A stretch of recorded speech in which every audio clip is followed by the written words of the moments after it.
Quest'opera di Benjamin West rappresenta uno dei miti fondativi della storia americana, l'incontro tra il quacchero William Penn e le popolazioni native della Pennsylvania nel XVII secolo. La scena mostra un momento di apparente armonia e dialogo tra coloni europei e indigeni raffigurati mentre stipulano un accordo di pace e convivenza. West costruisce la composizione come una grande scena storica di ispirazione classica. Le figure sono disposte in modo equilibrato e solenne, quasi come in un bassorilievo antico.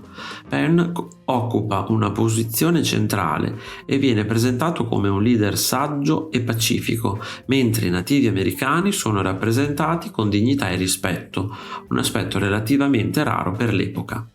Al di là della narrazione storica, il dipinto riflette l'idea illuminista di una società fondata sulla ragione e sul dialogo. Tuttavia oggi l'opera viene letta anche in modo critico, poiché propone una visione idealizzata dei rapporti tra coloni e popolazioni indigene, ignorando i conflitti e le violenze che avrebbero caratterizzato la successiva espansione europea nel continente americano.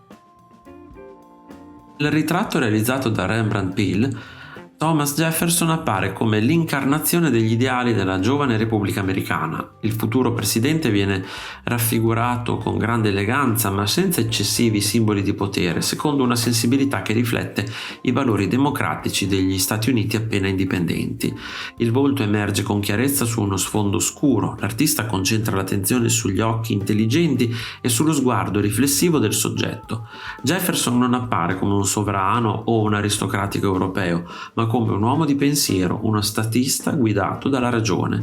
L'opera testimonia il desiderio della nuova nazione di costruire una propria iconografia politica. In questo ritratto non viene celebrata soltanto una persona, ma un intero sistema di valori: la libertà, il governo rappresentativo e la fiducia nell'illuminismo. Il dipinto contribuisce così alla creazione del mito dei padri fondatori, che ancora oggi occupano un posto centrale nella memoria collettiva americana. Albert Bierstadt fu uno dei grandi interpreti del paesaggio americano ottocentesco.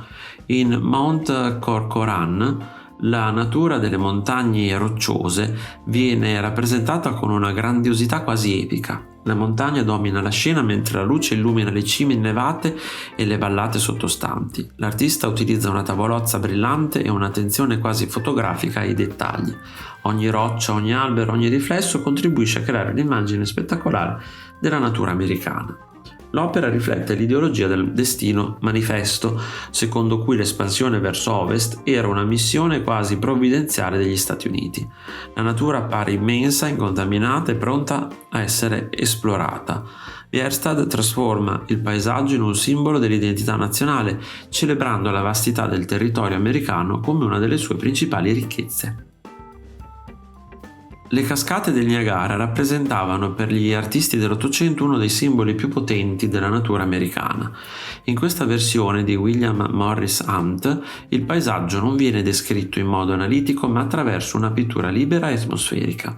L'acqua appare in continuo movimento, avvolta da vapori e riflessi luminosi. L'artista è meno interessato alla descrizione precisa del luogo e più alla sensazione emotiva che esso suscita. L'opera appartiene alla tradizione romantica del sublime, quella categoria estetica che descrive l'emozione provocata da fenomeni naturali immensi e incontrollabili. Di fronte alle cascate l'uomo percepisce contemporaneamente la bellezza e la propria fragilità. Hunt trasforma quindi un luogo reale in un'esperienza spirituale e contemplativa. Con questo dipinto Carey racconta un aspetto fondamentale dell'America rurale del primo Novecento, la centralità della religione nelle comunità agricole del Midwest. La scena mostra un battesimo collettivo celebrato all'aperto. I partecipanti si raccolgono attorno al predicatore in un paesaggio vasto e aperto. Il cielo occupa gran parte della composizione e contribuisce a creare un'atmosfera intensa e solenne. L'opera appartiene al regionalismo americano, movimento che cercava di rappresentare la vita autentica delle campagne in contrapposizione alla modernizzazione delle grandi città. Carey mostra un'America profondamente legata alle tradizioni, alla fede e al senso di comunità. Il risultato è un'immagine potente che restituisce la dimensione spirituale della vita quotidiana americana. Grant Wood è celebre per aver trasformato il paesaggio rurale del Midwest in un simbolo dell'identità nazionale.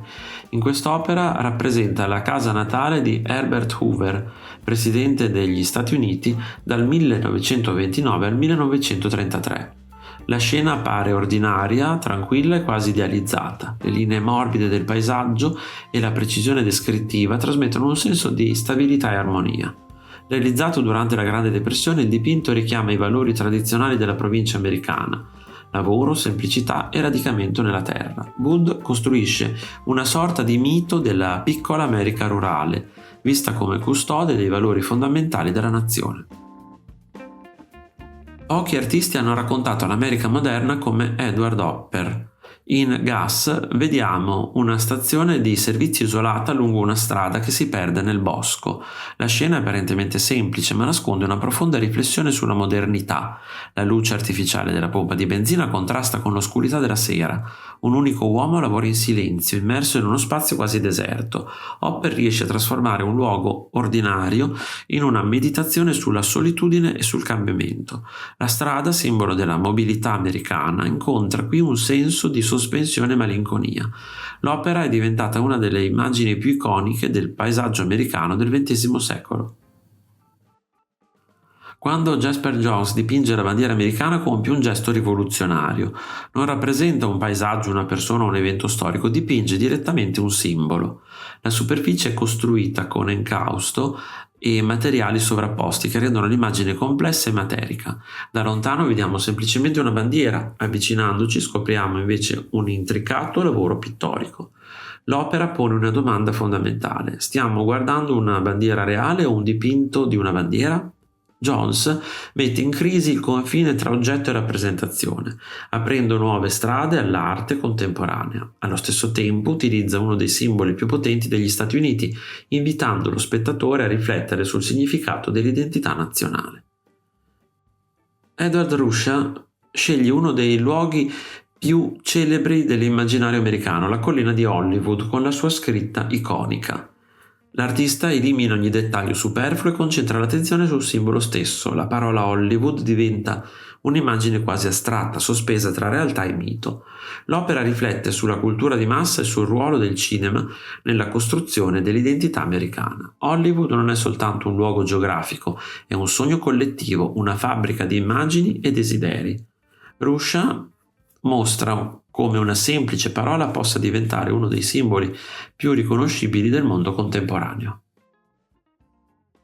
Pur essendo britannico, David Hockney ha dedicato molte opere ai paesaggi degli Stati Uniti. Nel suo monumentale Grand Canyon rappresenta uno dei luoghi più spettacolari del continente americano. La composizione è costruita attraverso colori vivacissimi e molteplici punti di vista. Lo spazio sembra espandersi in tutte le direzioni, offrendo allo spettatore un'esperienza immersiva. Hockney non cerca una rappresentazione fotografica del canyon. Vuole piuttosto restituire la sensazione fisica di trovarsi di fronte a quella vastità. Le pareti rocciose, le profondità e le variazioni cromatiche diventano una celebrazione della natura americana e della sua capacità di suscitare meraviglia. Con quest'opera si chiude idealmente il percorso iniziato dai paesaggisti dell'Ottocento. L'America continua a essere rappresentata come una terra di spazi immensi, ma lo sguardo contemporaneo sostituisce alla retorica della conquista l'esperienza personale e sensoriale del paesaggio. Se ti è piaciuto il video, iscriviti al canale, lascia like e condividilo con i tuoi amici. Un saluto e al prossimo video di Arte Esplorando.